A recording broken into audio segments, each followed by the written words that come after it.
You ask Tiger to solve. This deals with linear equations with one unknown. The final result is x equals -5. Let's solve it step by step. Group all x terms on the left side of the equation. Subtract 7x from both sides. Group like terms. Simplify the arithmetic.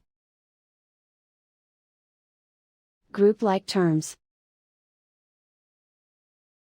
Simplify the arithmetic.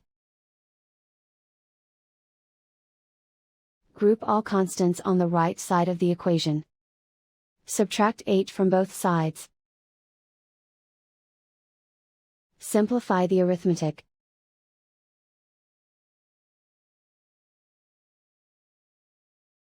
Isolate the x. Multiply both sides by -1.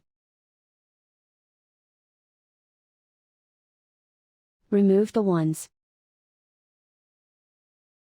Simplify the arithmetic. And so the final result is x equals -5.